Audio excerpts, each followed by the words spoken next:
Merhaba arkadaşlar, örgü kanalıma hoş geldiniz. Kız bebeklerimiz için çok güzel model bir yelek yaptım. Bugün bunun anlatımını sizlerle paylaşmak istiyorum. Yelek örgüsü çok kolay arkadaşlar. Bu yeleğin örgüsüne yakadan zincir yaparak başlıyoruz. 0-1 yaş arası için benimle aynı sayıda başlayabilirsiniz. Sadece bu arttırma sırasını siz daha fazla yaparsanız daha büyük çocuk için olacaktır. Modelli yaptım, bakın bu şekilde. Çok kolay model arkadaşlar. Örgüsü çok kolay. Yakadan 3 düğme yaptım.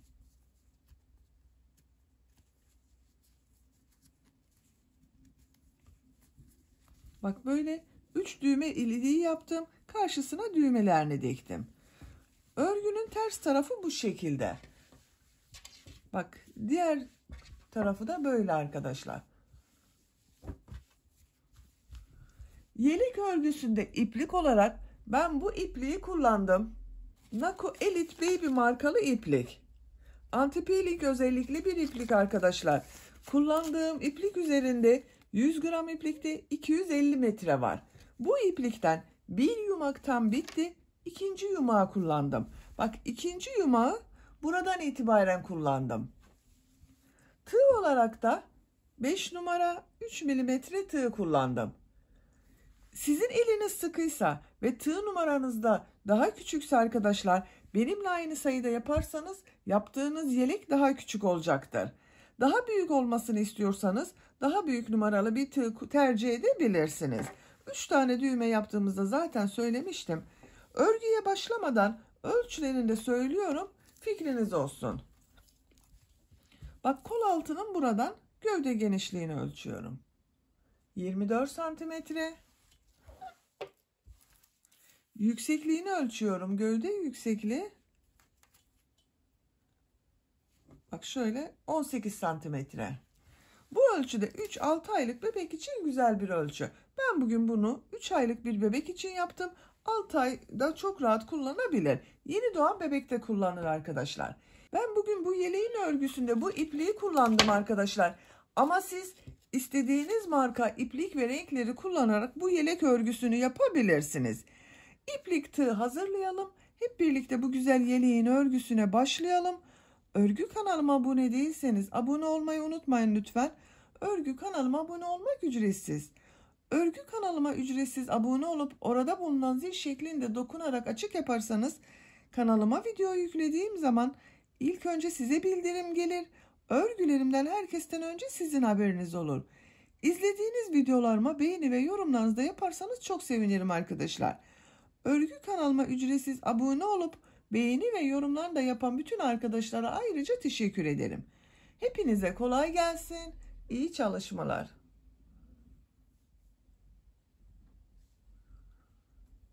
Örgüye yakadan zincir yaparak başlıyorum. Zincir yapabilmek için ilk ilmeği bak ben bu şekilde yapıyorum.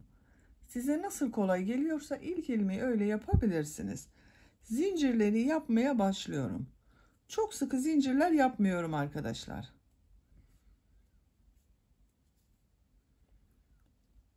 ...71 zincir yapalım. 71 zinciri yaptım. Bak çok sıkı zincirler yapmadım. 71 zincirin kaç santimetre olduğunu ölçüyorum.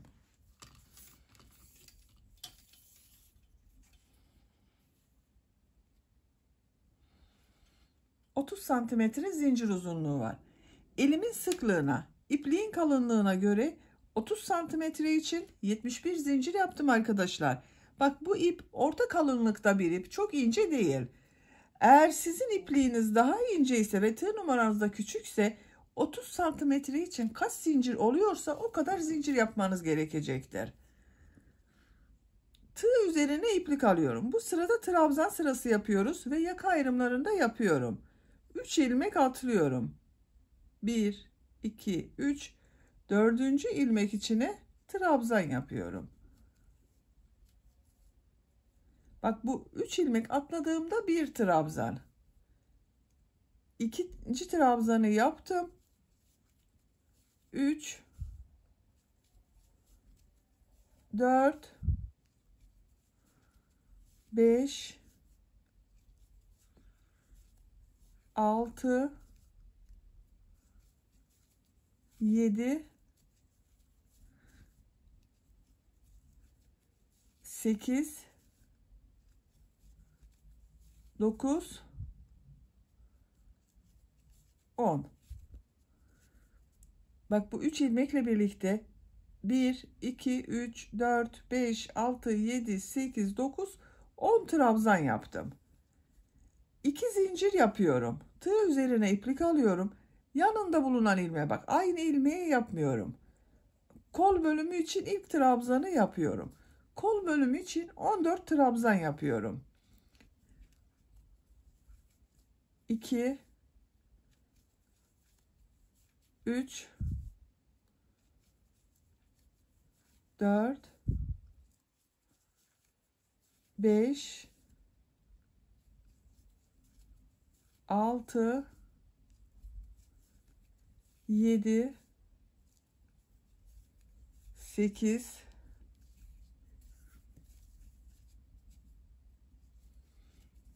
9, 10, 11, 12, 13, 14. Bak kol bölümü için 14 trabzan yaptım. 2 zincir yapıyorum. 20 trabzan yapıyorum. Bak yanında bulunan ilmeğe ilk trabzanı yapıyorum. Diğer ilmeklere de trabzan yapıyorum. Buraya 20 trabzan yapıyorum arkadaşlar. Siz burayı kaç trabzan başladıysanız burası arka bölüm olacak. Arka bölüm ön bölümlerin 2 katı oluyor. Ben 10 trabzan başladım. Bu arka bölüme de 20 trabzan yapıyorum. Zincirler üzerine 20 trabzanı yapalım. Arka bölüm için buraya bak 20 trabzan yaptım arkadaşlar. 2 zincir yapıyorum. Tığ üzerine iplik alıyorum. Diğer kol için 14 trabzan yapıyorum. Bak bu kolda 14 trabzan yaptım. Buraya da 14 trabzan yapıyorum.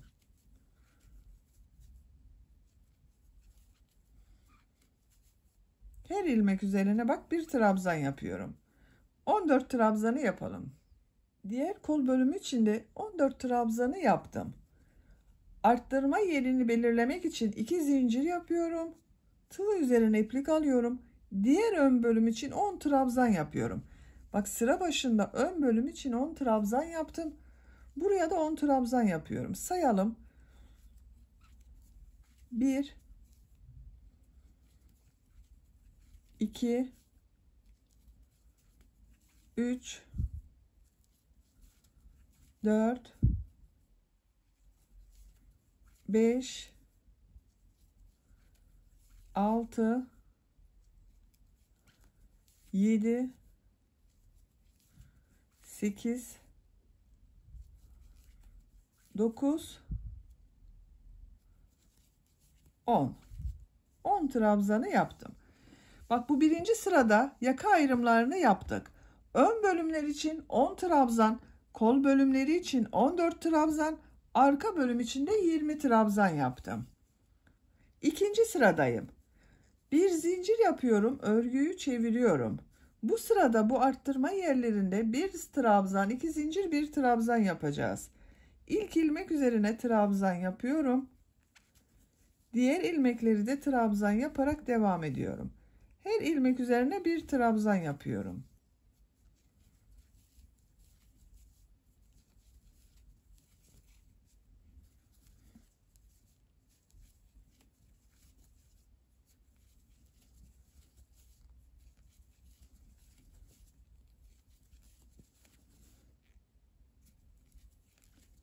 Bak arttırma yapacağım 2 zincirli yere geldim. Buraya ön bölüm için bir trabzan yapıyorum. Bir trabzan, 2 zincir, bir trabzan yapıyorum. 2 zincir yapıyorum. Bak kol bölümü için de bir trabzan yaptım. Diğer ilmeklere birer defa trabzan yapıyorum.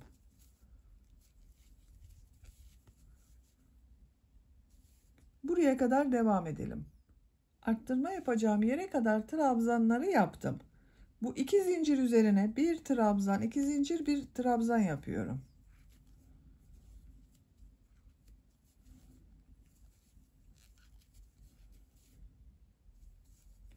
Diğer ilmeklere birer defa trabzan yapıyorum.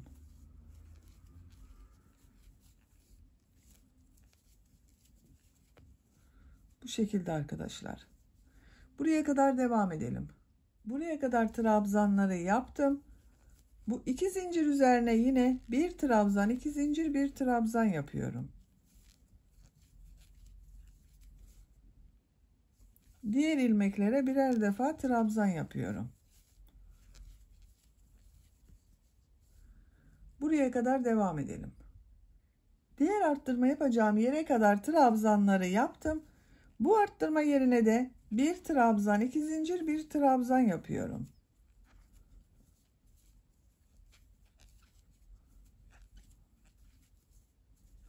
Diğer ilmeklere birer defa trabzan yapıyorum.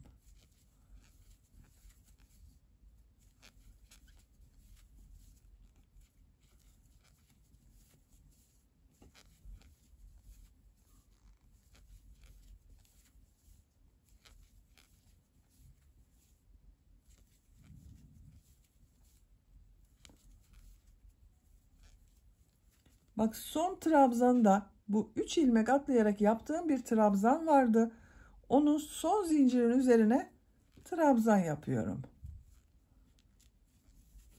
Bakın arkadaşlar. İkinci sırada da arttırmalar yaptık. Bu 4 yerde bir trabzan, 2 zincir, bir trabzan yaptık. Üçüncü sıradayım. Bir zincir yapıyorum, örgüyü çeviriyorum. İlk ilmek üzerine trabzan yapıyorum.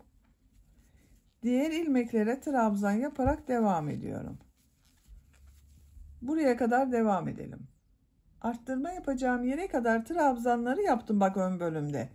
Bu arttırma yerine yine bir trabzan, 2 zincir, bir trabzan yapıyorum.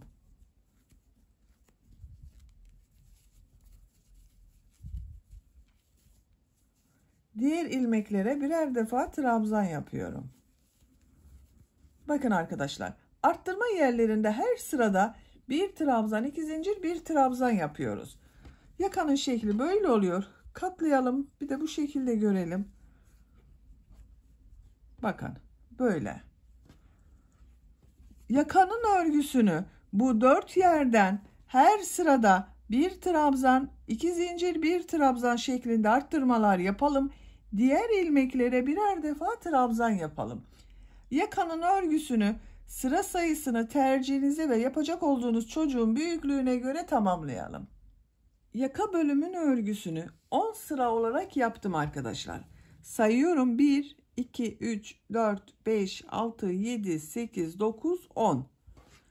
Kaç santimetre olduğunu da ölçüyorum.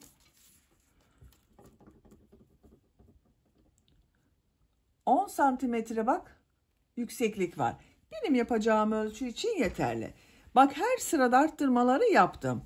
Bu 4 noktadan bir trabzan, 2 zincir, bir trabzan olarak arttırmaları yaptım. Şöyle de bakalım yakanın görüntüsüne. Bak, böyle oldu. 11. sıradayız. 11. sırada bu kolları gövde bölümünden ayıracağız. Örgüye artık gövdenin örgüsüyle devam edeceğiz. Siz biraz daha büyük olsun istiyorsanız 1 veya 2 sıra bu arttırmalara devam edebilirsiniz. Daha sonra bu kolları gövdeden ayırabilirsiniz arkadaşlar. Benim için yeterli bir yükseklik bu. Bir zincir yapıyorum, örgüyü çeviriyorum. İlk ilmek üzerine trabzan yapıyorum. Diğer ilmekleri de trabzan yaparak devam ediyorum.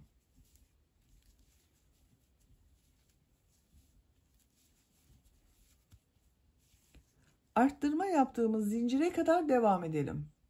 Arttırma yerine kadar yaptım arkadaşlar. Bakın bu şekilde oldu. Bu arttırma yerine ön bölüm için 2 trabzan yapıyorum. Bak, bu sırada biraz geniş olsun diye 2 trabzan yaptım. Kol altı için 3 zincir yapıyorum. Çok sıkı yapmıyorum zincirleri. Tığ üzerine iplik alıyorum. Kolda bulunan bütün ilmekleri atlıyorum. Bak, kol ile arka bölümü ayıran arttırma yerine arka bölüm için 2 trabzan yapıyorum.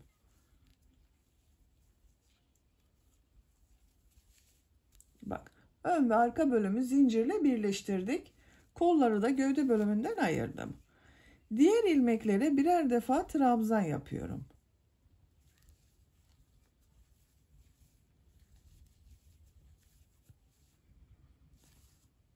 Buraya kadar devam edelim. Arttırma yapacağım yere kadar trabzanları yaptım. Buraya arka bölüm için 2 trabzan yapıyorum. 3 zincir yapıyorum. Tığ üzerine iplik alıyorum. Kolda bulunan bütün ilmekleri atlıyorum. Ön bölüm için buraya 2 trabzan yapıyorum.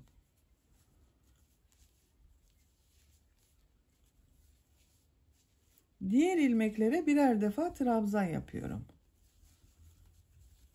Bak, bu şekilde oldu. Sıra sonuna kadar devam edelim. Sıra sonuna kadar tamamladım. Bakın arkadaşlar, bu sırada kol bölümlerini gövde bölümünden ayırdık. Ön ve arka bölümleri birleştirdik. Gövdeyi oluşturduk. Bir zincir yapıyorum. Örgüyü çeviriyorum. Bir sıra sık iğne yapıyorum. İlk ilmek üzerine sık iğne yapıyorum. Bak, sık iğneyi bu şekilde yapıyorum. İlmeği tığa takıyorum. İplik aldım, çektim. 2 ilmekten çekiyorum. Tığ üzerine iplik almıyorum.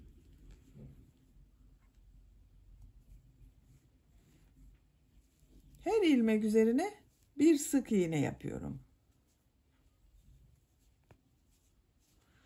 Kol altı yaptığımız zincire kadar devam edelim. Kol altı yaptığım yere kadar tamamladım. Bak, kol altında 3 zincir yaptım. Her zincir üzerine bir sık iğne yapıyorum.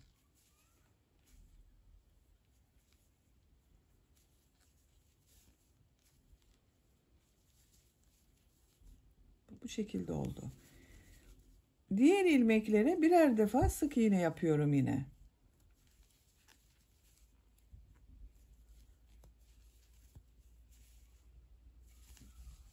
Buraya kadar devam edelim. Bak, burada da yine her ilmeğe bir sık iğne yapacağız. Sıra sonuna kadar tamamlayalım. Sıra sonuna kadar tamamladım. Bak, bir sıra sık iğne yaptım. Bu kol altında da 3 zincir üzerine birer defa sık iğne yaptım.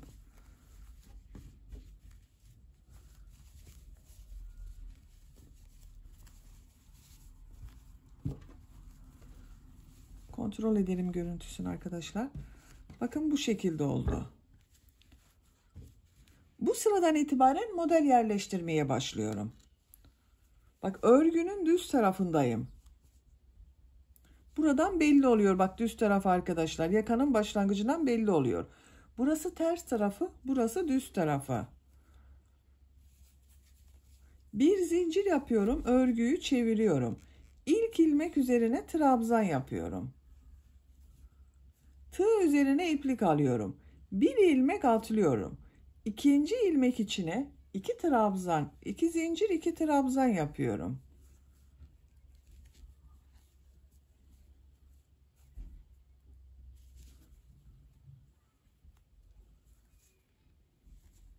Bak, aynı ilmek için 2 trabzan daha yapıyorum.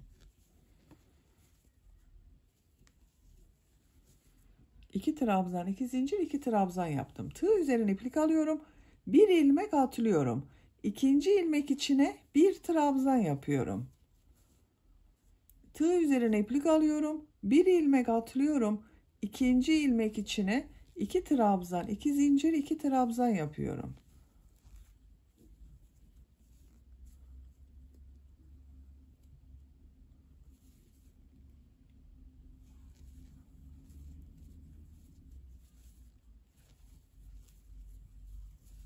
Bak, bu şekilde. Bir ilmek atlıyorum. İkinci ilmek içine bir trabzan yapıyorum. Bak, tığ üzerine iplik alıyorum. Bir ilmek atlıyorum. İkinci ilmek içine 2 trabzan, 2 zincir, 2 trabzan yapıyorum.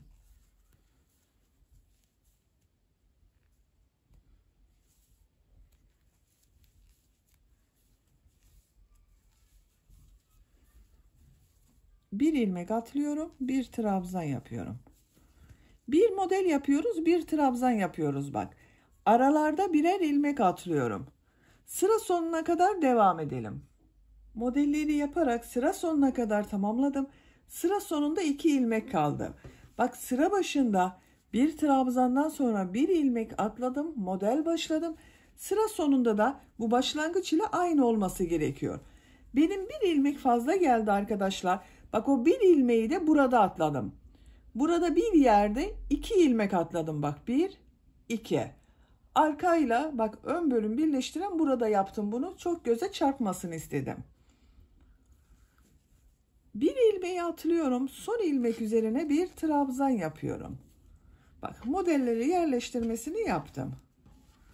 Şöyle bakalım. Bu şekilde oldu. İkinci model sırasındayız. Bir zincir yapıyorum. Örgüyü çeviriyorum.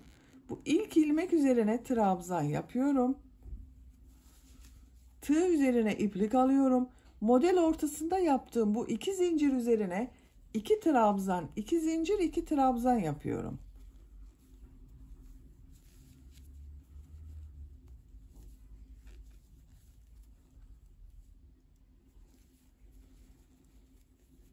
Bak, 2 trabzan, 2 zincir, 2 trabzan yaptım. Tığ üzerine iplik alıyorum. Bir trabzan üzerine bir trabzan yapıyorum. Tekrar tığ üzerine iplik alıyorum. Bu model ortasında bulunan 2 zincir üzerine 2 trabzan, 2 zincir, 2 trabzan yapıyorum.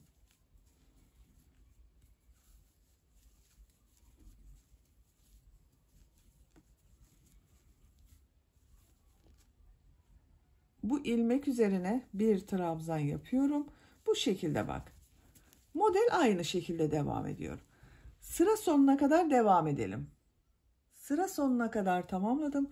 Sıra sonunda bak yine bir trabzan yaptım. Bir zincir yapıyorum, örgüyü çeviriyorum. Tekrar model sırası yapıyoruz arkadaşlar. Artık gövde bölümü bu modellerle devam edecek. İlk ilmek üzerine bir trabzan yapıyorum. 2 zincir üzerine 2 trabzan, 2 zincir, 2 trabzan yapıyorum.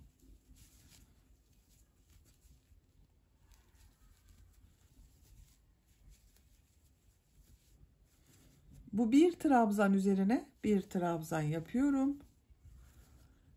2 zincir üzerine 2 trabzan, 2 zincir, 2 trabzan yapıyorum.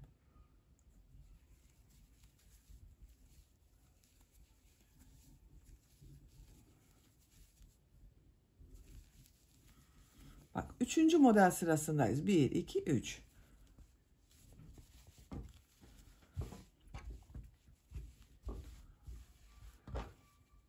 Gövde bölümünün örgüsü böyle devam edecek. Bir sıraya kaç model yaptığımda söylüyorum arkadaşlar. Bak, 1, 2, 3, 4, 5, 6, 7, 8, 9, 10, 11, 12, 13, 14, 15, 16, 17, 18, 19, 20, 21, 22. Benim yaptığım ölçüde, benim yaptığım sayılarla bir sırada 22 model var.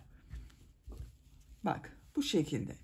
Gövde bölümünün örgüsünü yapacak olduğunuz bebeğinizin veya çocuğunuzun büyüklüğüne ve tercihinize göre istediğiniz kadar model sırasını tekrarlayarak tamamlayalım.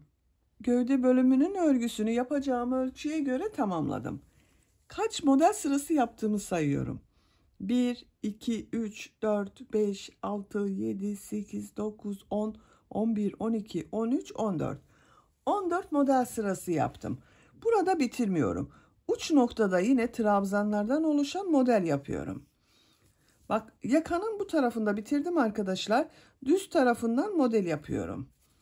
Siz isterseniz bu yüksekliğini 1-2 sıra devam edebilirsiniz. Bir zincir yapıyorum, örgüyü çeviriyorum. İlk ilmek üzerine sık iğne yapıyorum. Bir zincir yapıyorum. Bu 2 zincir üzerine 5 trabzan yapıyorum.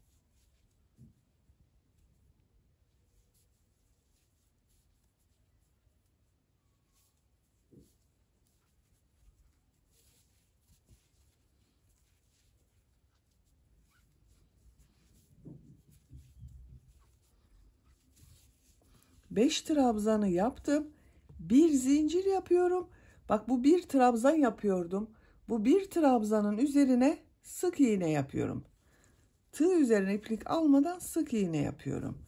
Bir zincir yapıyorum. Tığ üzerine iplik alıyorum. 2 zincir üzerine 5 trabzan yapıyorum.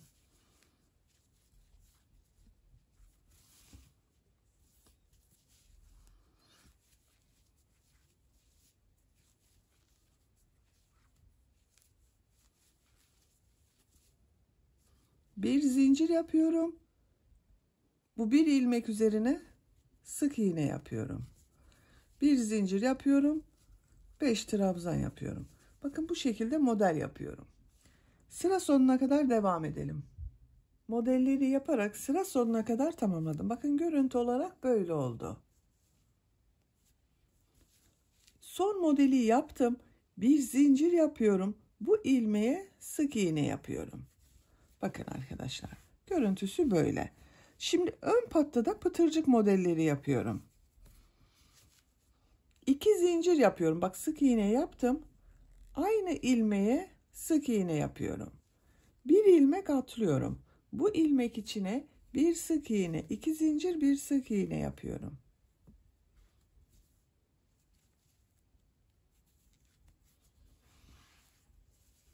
Bak, bu ilmeği atlıyorum. Bu ilmek içine bir sık iğne, 2 zincir, bir sık iğne yapıyorum.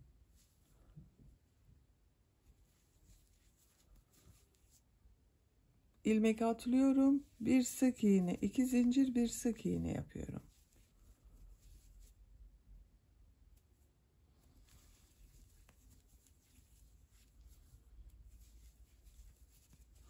Bak, bu şekilde pıtırcık modelleri yapıyoruz. Bu model başladığımız yere kadar devam edelim. Pıtırcık modelleri yaparak buraya kadar tamamladım. Bak, görüntüsü böyle oldu. Yaka yaptığım yerdeyim arkadaşlar. Bu yakaya 3 tane düğme biriti yapmak istiyorum. Bak, birisini buraya yapıyorum. İkincisini yaka başlangıcına. Üçüncüsünde ikisinin tam ortasına. Bak, burası iyi olacaktır. Siz isterseniz işaret yapabilirsiniz.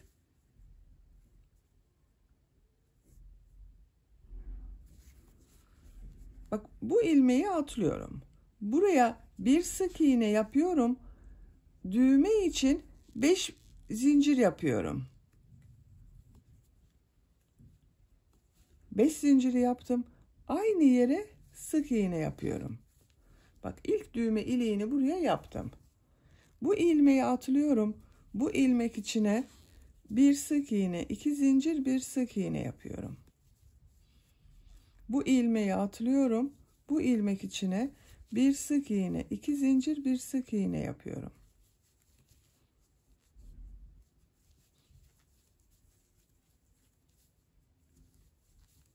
Bak, 3 pıtırcık yaptım buraya. 1, 2, 3.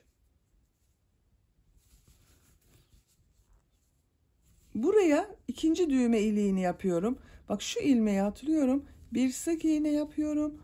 Düğme iliği için 5 zincir yapıyorum. Sık iğne.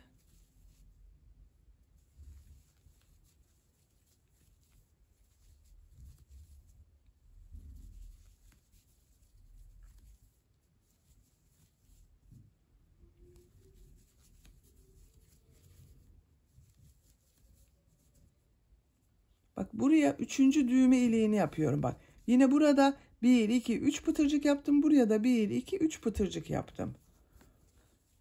Düğme iliği için 5 zincir yapıyorum. Aynı ilmeğe sık iğne yapıyorum. Bak, üçüncü düğme iliğini de yaptım. Bu ilmeğe sık iğne yapıyorum. Yakanın çevresinde sık iğne yaparak devam ediyorum. Her ilmek üzerine bir sık iğne yapıyorum. Bak, diğer tarafa da burada yaptığım gibi pıtırcık yapacağız. Yaka çevresinde sık iğne yaparak buraya kadar devam edelim. Bu ön patta da burada yaptığımız gibi pıtırcıkları yapalım. Bu sıra sonuna kadar tamamlayalım. Diğer ön patta da pıtırcık yaparak sıra sonuna kadar tamamladım. Son ilmeği burada bulunan ilmek ile ilmek kaydırma yaparak birleştiriyorum. İpliği kesiyorum.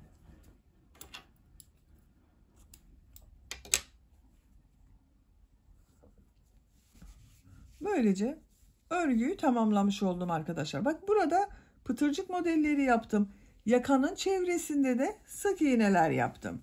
Bak buraya düğme iliği yapmadım. Buraya düğmelerini dikeceğiz. Buraya 3 düğme biriti yaptım. Tam karşılarına da düğmelerini dikeceğiz. Bakın çok güzel oldu. Çok şık oldu.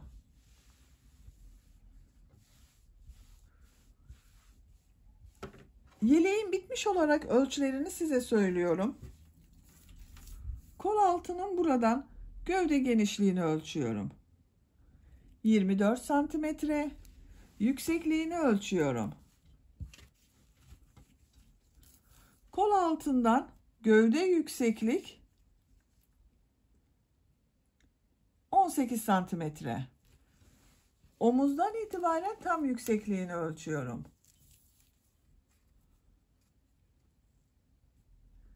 30 santimetre yükseklik var. Bu ölçüde 3 aylık bebek için güzel bir ölçü oldu. Ben bugün 3-6 aylık bir bebek için yaptım ama yeni doğan bebek de kullanabilir, 6 aylık bebek de kullanabilir. Beni dinlediğiniz ve izlediğiniz için hepinize çok teşekkür ederim. Örgü kanalıma abone değilseniz abone olmayı unutmayın lütfen. Örgü kanalıma abone olmak ücretsiz. Örgü kanalıma ücretsiz abone olup orada bulunan zil şeklinde dokunarak açık yaparsanız kanalıma video yüklediğim zaman ilk önce size bildirim gelir. Örgülerimden herkesten önce sizin haberiniz olur.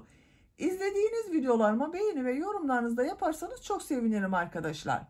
Sizlerle yeni örgülerde görüşmek dileğiyle. Hoşça kalın, sevgiyle kalın.